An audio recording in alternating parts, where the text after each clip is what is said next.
Well, hello there, nonprofit accidental techies. How you doing on this Friday? Early afternoon on the East Coast. You are either watching this live or recorded with me. My name is Maureen Walbioff. I'm a nonprofit digital strategist and technology coach, and I help nonprofit teams make really good decisions about the systems they use to raise money, communicate with people, and engage their supporters. Just about every Friday afternoon at 12:30 Eastern Time, I do a live streaming session on Facebook, LinkedIn, and on my YouTube channel, and we talk about a technical topic in plain English, in non-technology jargony terms.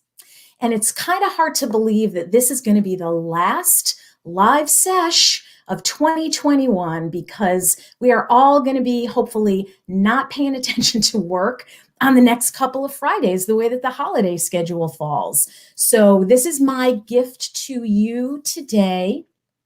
We're going to talk about nonprofit technology problems. Doesn't sound super thrilly when we're planning our New Year's Eve celebrations or whatever, but it's really important, I think, for you to get a good sense of what is possible without spending a lot of money.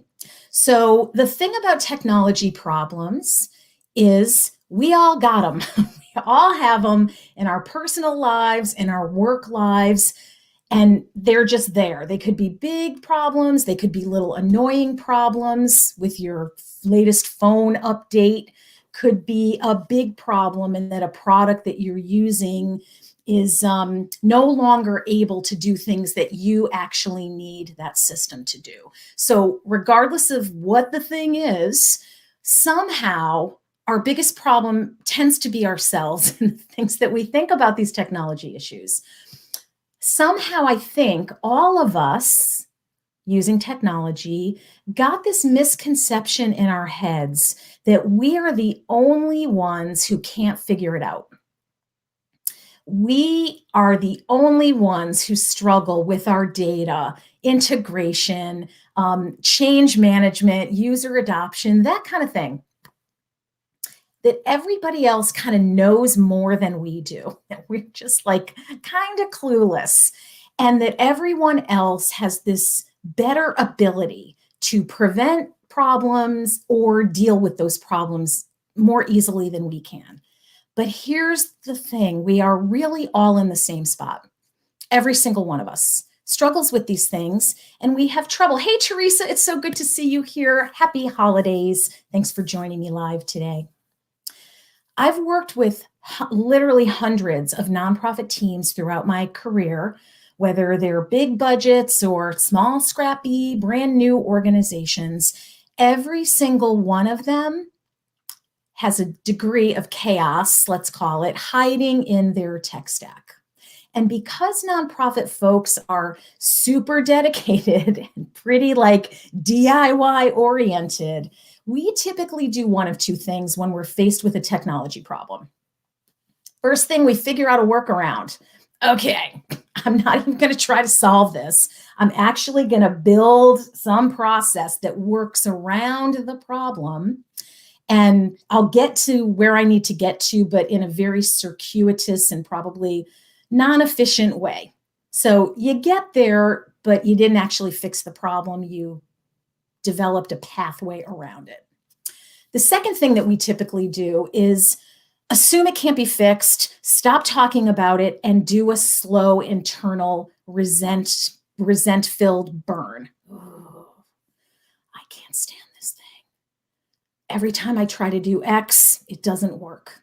Or I've been trying to make this thing do this thing for 3 months. I'm sick of it. Nobody else feels my pain on my team. So I'm just going to try to go zen on it. And you really don't, you know?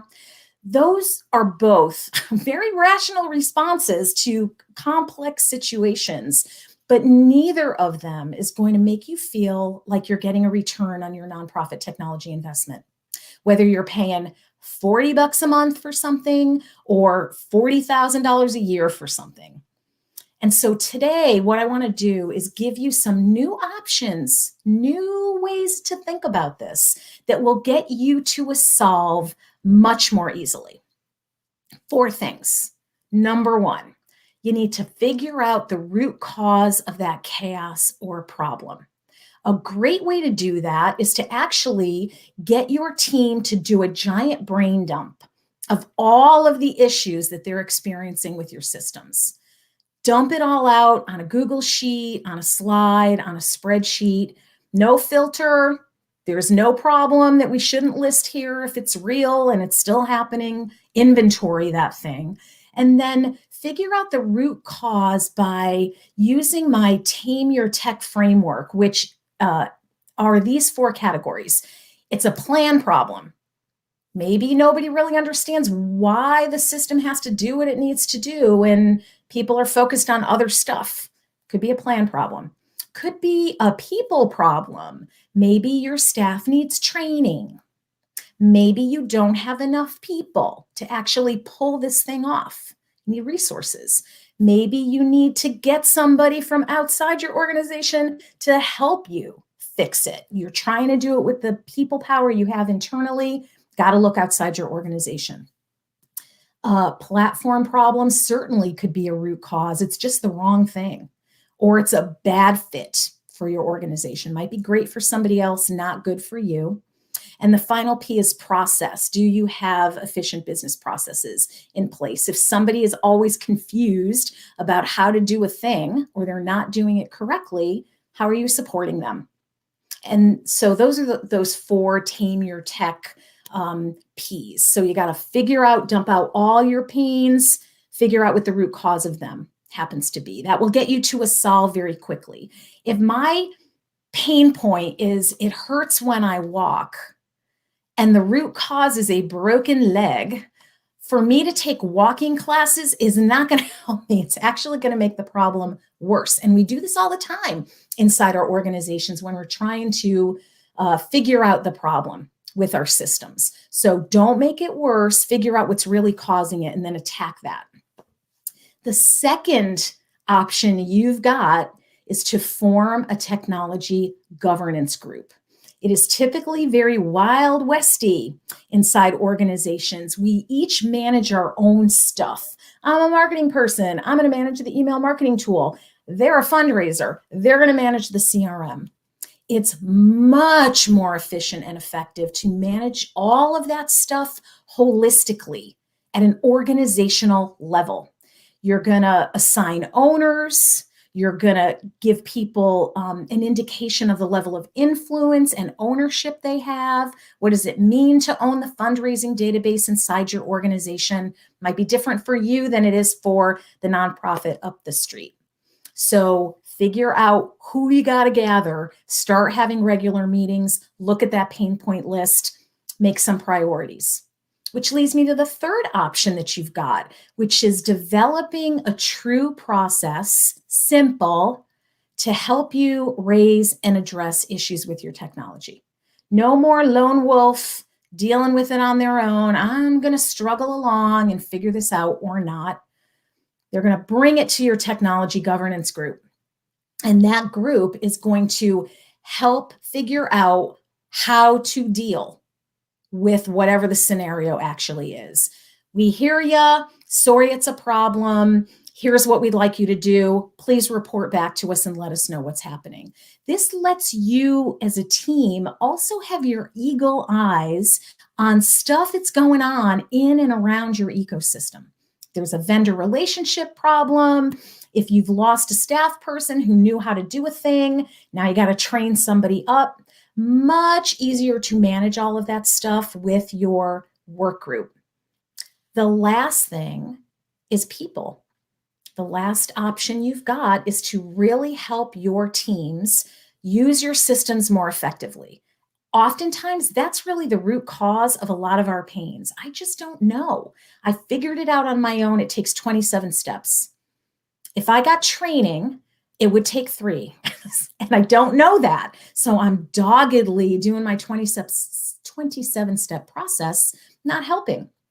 So training, Those business process documents I mentioned a few minutes ago, giving people feedback, helping folks with change management if you've got resistance in the group. Notice that none of those 4 options I just ran through include getting a degree in computer science or running off and going and getting certified in something.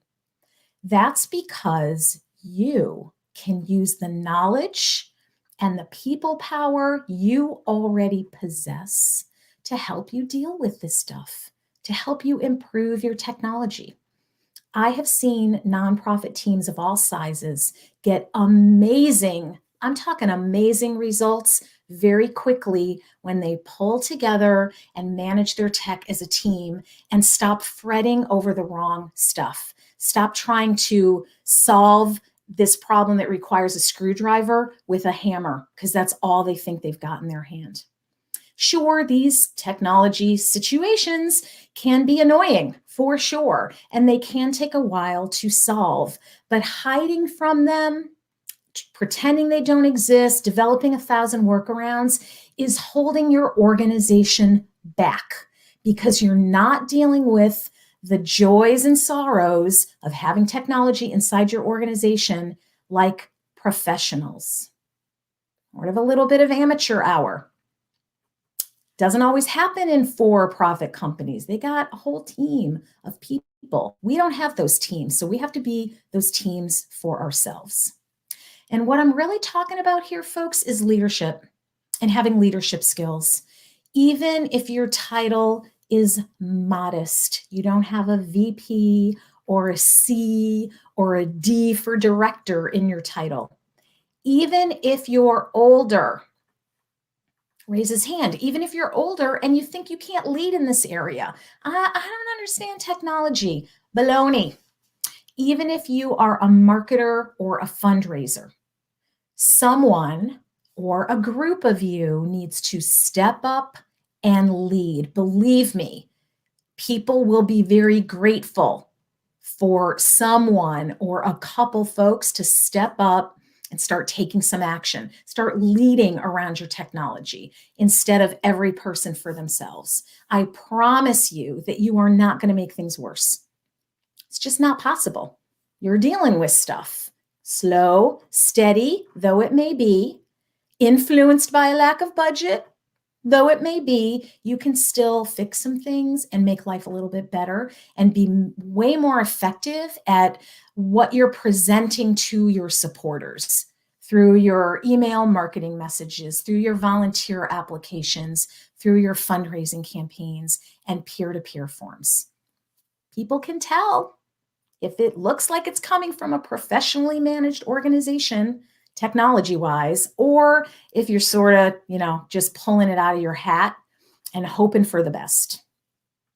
If these recommendations, the root cause stuff, the work group, the process for raising and dealing with your issues that we all know you're going to have, and helping your teams use your systems more effectively, you might want to check out my brand new ebook bundle. Get a return on your nonprofit technology investment, a practical guide for accidental techies. I give you step-by-step advice to do all of these things, along with worksheets that are super easy to use. Your team will feel some relief because you've got a framework and a format that you're following, and it will help you move forward. It's just $30, and it could make 2022 much more awesome. Could be a great January activity. New year, let's regroup around our technology. And I'll plop a link in just a second to the ebook page if you want to check it out. As we draw to a close here, I want to thank all of you, whether you're watching live or well into the future in a recorded fashion. I want to thank all of my nonprofit family for your love and support this year in 2021. If you aren't following my Schitt's Creek Gifts on LinkedIn, you're missing out. So I would love for you to go over there and connect with me on LinkedIn. I've got a ton of good stuff planned for next year, and I cannot wait to bring you all more tips and tools and hacks and practical wisdom to help you tame your nonprofit tech. I'm wishing every single one of you a peaceful, happy, healthy, and fun holiday season. And I will see you right here on January 7th at 12:30 Eastern Time on whatever channel you're watching this on. And I'm going to be bringing you some realistic and helpful accidental techie resolutions for 2022. So with that, I want to thank all of you. Have a wonderful holiday. Let me plop that link in here in case anybody wants to see it, the ebook.